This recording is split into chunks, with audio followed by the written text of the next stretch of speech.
Salam sejahtera bersama saya Nevrin Majil dalam 15 minit MMTV edisi 27 Mac 2023. Tahap korupsi anggota penguatkuasa di negara ini semakin kronik dan membimbangkan. Ini ekoran kebanjiran warga asing yang dilihat sebagai peluang besar terhadap segelintir penguatkuasa tidak berintegriti mengaut rasuah.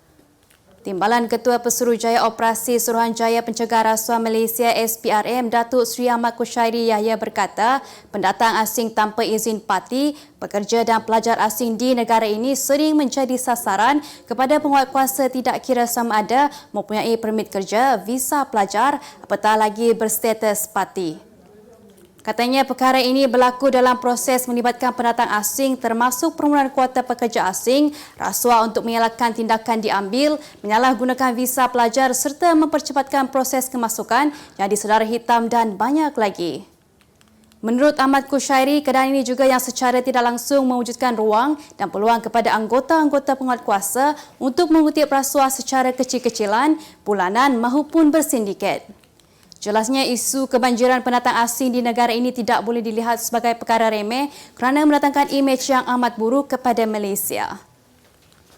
Kira-kira 20 orang lagi termasuk 2 pegawai khas kepada seorang bekas Perdana Menteri antara yang dikenal pasti Suruhanjaya Pencegahan Rasuah Malaysia SPRM sebagai individu didakwa turut memiliki aset menggunakan dana One Malaysia Development berhad 1MDB. Menurut sumber, aset-aset tersebut seperti hartanah, wang tunai disimpan dalam bank dan saham dengan kesemuanya dikesan berada di luar negara. Selain itu, terdapat juga aset-aset tersebut dalam bentuk seperti lukisan dan barangan kemas yang dibeli individu terbabit menggunakan dana 1MDB tetapi turut disimpan di luar negara. Kesemua aset yang dikenal pasti tersebut adalah sebahagian 30% dana 1MDB yang masih diperincikan SPRM dalam usaha mendapatkannya semula.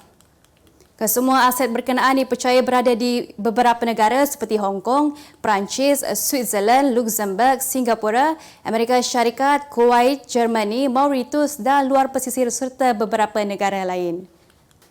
Bekas Menteri Kewangan Lim Guan Em memfailkan saman fitnah terhadap bekas Perdana Menteri Tan Sri Muhyiddin Yassin berhubung dakwaan beliau membatalkan pengecualian cukai kepada sebuah yayasan.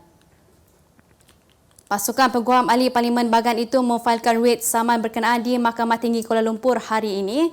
Bekas Ketua Menteri Pulau Pinang itu menghantar surat tuntutan dan memberi tempoh selama 7 hari kepada Muhyiddin agar memohon maaf atas dakwaan terbabit serta menafikan perkara tersebut. Guan Eng yang juga pengerusi DAP membuat laporan polis terhadap Muhyiddin berhubung dakwaan berkenaan pada 22 Mac lalu. Menurut salinan penyataan tuntutan saman sivil itu, Guan Em mendakwa Muhyiddin memfitnahnya melalui kenyataan yang disiarkan pada 9 dan 11 Mac melalui Facebook dan 12 Mac semasa ditemu bual oleh pihak media. Beliau mendakwa kenyataan itu dibuat dengan niat jahat dan memberi bayangan beliau menyalahgunakan kuasanya dengan mengarahkan Lembaga Hasil Dalam Negeri LHDN untuk mengenakan cukai dan penalti ke atas yayasan kebajikan itu sedangkan organisasi sedemikian tidak dikenakan cukai. Jelasnya, selepas surat tuntutan dikeluarkan, Muhyiddin melalui jawapan daripada peguam caranya bertarikh 21 Mac enggan bersetuju dengan tuntutan plaintiff bagi permohonan maaf. Memang pun orang Melayu menjadi begitu miskin selepas saya tidak lagi jadi Perdana Menteri. Itu kenyataan Tun Dr. Mahathir Mohamad berhubung orang Melayu kehilangan segala-galanya selepas beliau meletak jawatan sebagai Perdana Menteri. Jelasnya beliau mahu memulihkan keadaan orang Melayu selepas dilantik menjadi Perdana Menteri pada pilihan raya umum ke-14 lalu.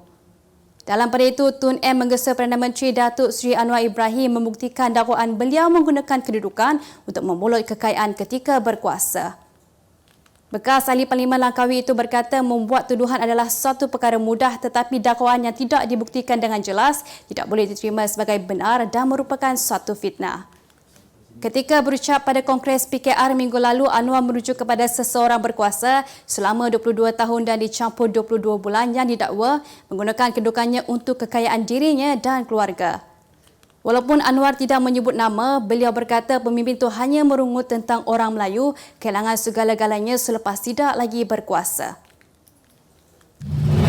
Mengikap gerbang informasi terkini, maklumat tepat, sahih dan diyakini.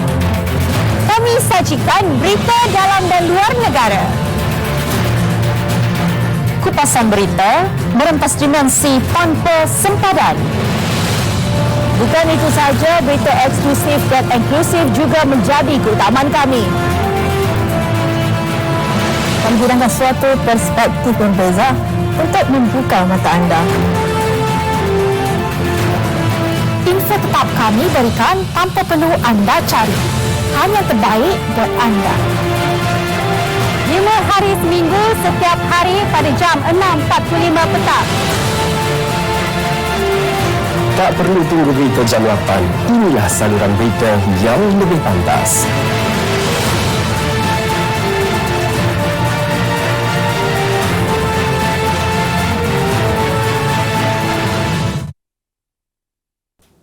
Kita kembali lagi. Timbalan Perdana Menteri Datuk Seri Ahmad Zahid Hamidi berjaya memperoleh semula pasport antarabangsa dan diplomatiknya secara kekal di Mahkamah Rayuan Putrajaya hari ini.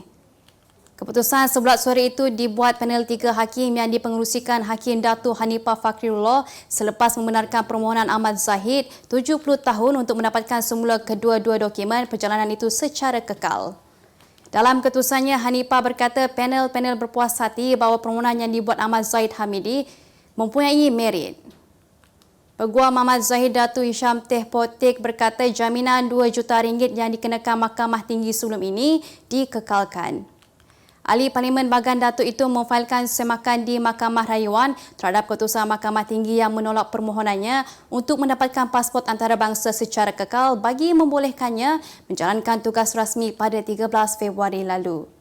Ini berikutan pada 3 Februari lalu, Hakim Mahkamah Tinggi Datuk Colin Lawrence Sequeira hanya membenarkan pelepasan sementara dokumen itu bagi beliau memohon pasport diplomatik, seterusnya menyerahkan semula kedua-dua pasport itu setelah segala urusan permohonan diplomatik selesai. Kerajaan masih belum memutuskan penetapan kriteria kelayakan golongan yang layak menerima subsidi bersasar. Namun begitu, Timbalan Menteri Kewangan Datuk Seri Ahmad Maslan memberitahu bahawa kementeriannya sudah membangunkan pusat data yang komprehensif bagi membantu kerajaan membuat penetapan kriteria yang bersesuaian berdasarkan data yang diperoleh. Jelas beliau lagi, pelaksanaan pemberian subsidi bersasar itu akan dibuat secara berperingkat tertakluk kepada ketersediaan serta mengekalkan fokus kerajaan dalam memastikan kos sara hidup rakyat tidak terjejas khususnya golongan B40. Beliau berkata demikian ketika menjawab soalan Datuk Dr. Muhammad Razif Jiddin di Dewan Rakyat hari ini. Dalam jawapan sama, beliau memberitahu satu pasukan petugas khas telah diwujudkan di bawah Kementerian Kewangan untuk bekerjasama dengan jabatan atau agensi yang terlibat bagi meneliti keperluan dan kebolehaksanaan pemberian subsidi secara bersasar selain mengenal pasti kaedah yang berkesan sekaligus memberi implikasi kewangan yang minimum kepada kerajaan.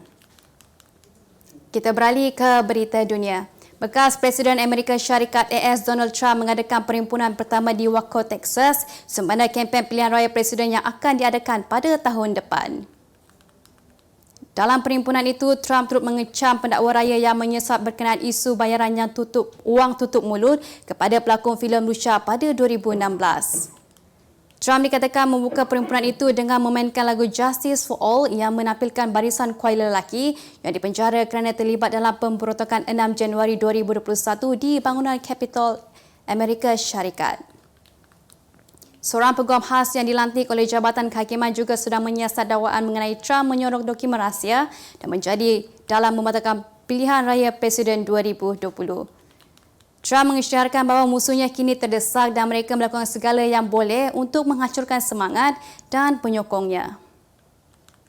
Polis Itali memburu seorang lelaki terjun dari tingkat 3 sebuah bangunan ke dalam terusan di Venice serta rakannya yang merakam video berkenaan kemarin.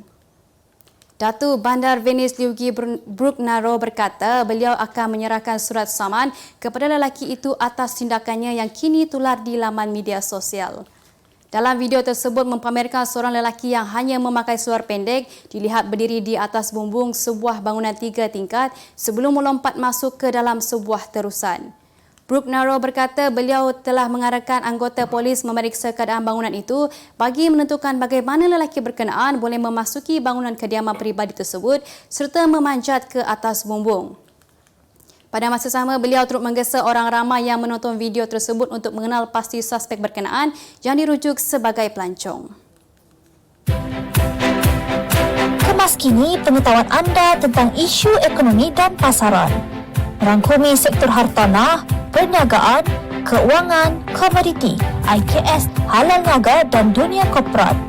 Sentiasa ikuti perkembangan ekonomi semasa di dalam dan luar negara. Semua informasi terkini hanya di hujung jari. Dapatkan edisi ringgit setiap Isnin hanya di Akhbar Utusan Malaysia.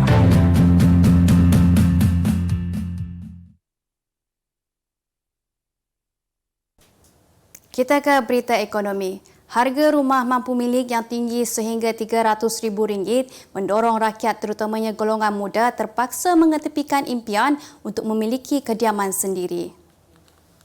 Menerusi laporan eksklusif Sisipar Ringgit hari ini, orang ramai terutamanya yang menetap di bandar-bandar turut mendapati mustahil untuk mereka memiliki rumah dengan harga yang membebankan. Melihat penawaran rumah mampu milik dengan harga sekitar RM200,000 sebagai alternatif, ternyata campur tangan kerajaan juga dilihat satu pendekatan yang signifikan bagi menyelesaikan isu harga rumah yang terlalu tinggi. Sementara itu, Pengarah Kanan Pusat Pengajian Ekonomi, Kewangan dan Perbankan Universiti Utara Malaysia UUM, Muhammad Ridwan Bos Abdullah berkata, peruntukan daripada Kerajaan Persekutuan dan Negeri melalui belanjawan setiap tahun bersama tanggungjawab sosial korporat syarikat pemaju dalam memperbanyakkan lagi rumah mampu milik dilihat mampu membantu bakal pembeli. Jelasnya, harga rumah mampu milik yang ditetapkan oleh pemaju kini juga berdasarkan penanda aras daripada harga rumah di bawah projek perumahan Satu Malaysia Prima. Tambahnya, melalui kerjasama ini, kerajaan negeri dan pemaju boleh menggunakan mekanisme ditetapkan dalam mentarifkan rumah mampu milik di negeri masing-masing. Suruhanjaya Sekuriti Malaysia SC meluluskan 16 daripada 20 permohonan EQT yang diterima pada 2022 lebih tinggi berbanding 13 kelulusan daripada 17 permohonan EQT pada 2021. Menurut pengawal selia dalam laporan tahunan 2022 yang dikeluarkan hari ini, 6 daripada permohonan yang diluluskan itu membabitkan tawaran awam permulaan IPO di pasaran utama Bursa Malaysia dengan jumlah permodalan pasaran sebanyak RM9.44 bilion. Jelas beliau, jumlah dana diperoleh melalui IPO ini dianggarkan pada RM3.08 bilion dan baki permohonan diluluskan merangkumi 2 cadangan pengambilalihan yang mengakibatkan perubahan ketara hala 7 atau dasar perniagaan serta 8 pemindahan penyeneraian dalam pasaran ACE ke pasaran utama. Sementara itu, SC berkata daripada jumlah 27 permohonan EQT untuk dipertimbangkan pada 2022, 18 telah dipertimbangkan, 1 ditarik balik dan 1 terluput kerana ia melebihi tempoh sah laku 6 bulan dari tarikh penyerahan, manakala 7 lagi akan diputuskan pada 2023. Kita beralih ke berita sukan. Skuad bawah 22 tahun B22 negara berjaya menjulangi Piala Merlion buat kali pertama selepas menewaskan skuad B22 Hong Kong 2-1 di Stadium Jalan Besar Singapura malam tadi. Anak buah El Varasan dinilai menguasai perlawanan pada separuh masa pertama namun lebih menyerlah setelah masuk separuh masa kedua perlawanan. Najmuddin Akmal meletakkan skuad muda negara 1-0 di hadapan menerusi jaringan pembukaan pada minit ke-74. Terus menguasai permainan, 4 minit kemudian pasukan negara meletakkan Malaysia selesa 2-0 di hadapan Hong Kong menerusi rembatan kali ketiga luar kotak penalti dari Safwan Mazlan. Walau bagaimanapun, pemain Hong Kong Lau Ka Kiu menyambar bola yang gagal dikeluarkan penjaga gol Rahadi Azali Rahalim dan menyebabkan kedudukan menjadi 2-1. Skuad muda negara cuba mengatur serangan pada akhir babak perlawanan separuh masa kedua namun kedudukan 2-1 kekal sehingga tamat perlawanan menyaksikan Malaysia akhirnya menamatkan kemarau lebih 41 tahun merangkul kejuaraan di Singapura. Sebagai penutup 15 minit MMTV hari ini, saksikan laporan cuaca esok Selasa 28 Mac 2023. Jangan lupa dapatkan akhbar Utusan Malaysia dan Kosmo untuk berita-berita terkini dan menyeluruh. Sekian sahaja daripada saya, Nervin Majil. Salam sejahtera, selamat berbuka puasa dan jumpa lagi.